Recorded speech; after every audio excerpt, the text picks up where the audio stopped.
Hi everyone, my name is Manton. I want to show the new tweets import feature that we've added. To show it, I just have my web browser with Micro.blog open and my blog open. Two tabs. To start with, I'm going to click on posts and I see, the blog post for my blog. And I'm going to click on this and choose import. I have a whole bunch of other blogs here. You can just kind of ignore. I have a bunch for testing and other things with Micro.blog. So I click import and then import your tweets here. And a couple things I want to point out on this page. The first is I've already gone through this and imported my tweets, so it is warning me that I have 10,000 tweets. They're stored. They're going to be erased if I re-import. So if you're just starting, you're not going to see this message. But the important thing is that it says Micro.blog has created a new blog for you, Manton-tweets. So it'll be your name -tweets by default. There's no extra charge for this blog. It's basically on the same Micro.blog account, but a separate blog. And we use that to store all the tweets and all the photos that were mentioned in tweets. That way you can integrate them into your blog, but they are kind of separate and they don't get cluttered up with the rest of your actual blog posts. And the other thing it says is that it's going to create this page on my main blog, manton.org/tweets. Great. So how does that look? And I'll click over to, because I've already gone through this, I'll click over to my my blog and I'll see it created this page called tweets. I'll click on that and it shows recent tweets that I've imported. I can, like search, blogging, searches tweets for that word. I can also go and browse different years and I'll just say May 2010.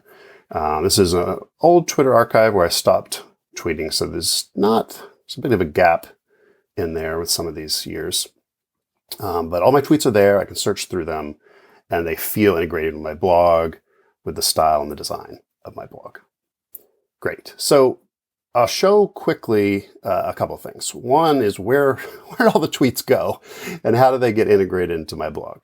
I think there's a lot of flexibility in this, kind of the way we built this up.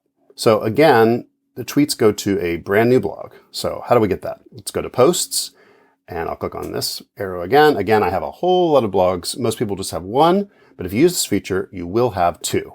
So let me scroll down and I'm going to select Manton tweets. So it has imported all my tweets just as blog posts. And it really thinks of them as blog posts. So it creates links for things that were linked on Twitter. It links, usernames, that sort of thing.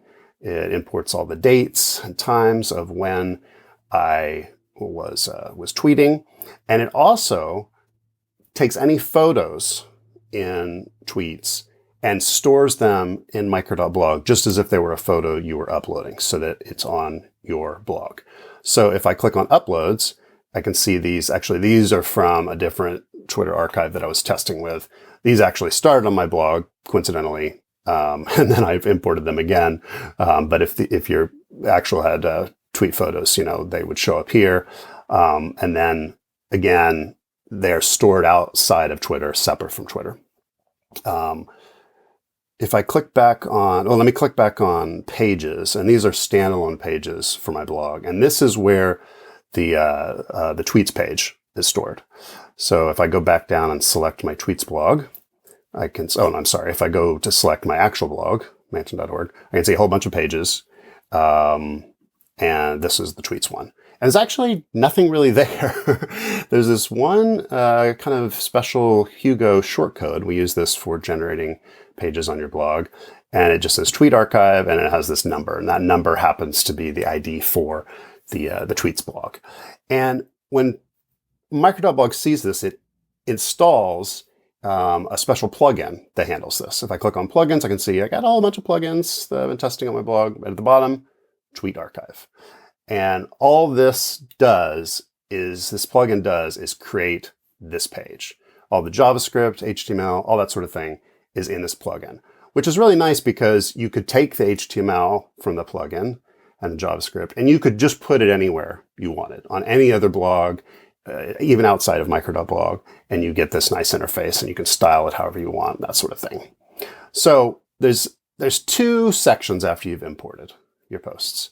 There's the actual posts that are created from your tweets. And you can edit them if you want. You can delete them. You can add other things, I guess, if you want. You can also access these from apps like MarsEdit or any app that works with Micro.blog. So that's the storage part.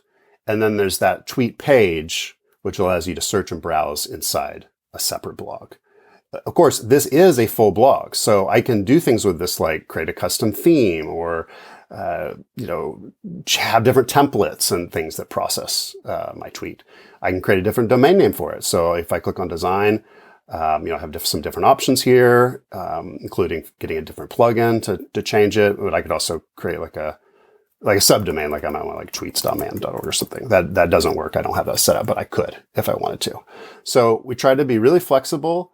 By default, it just works and you get this nice tweets page. If you don't want that, just delete the page and you can do something completely different. Thanks so much for using this feature. I'm excited to roll this out and I hope it will help you as you are thinking about transitioning away from Twitter.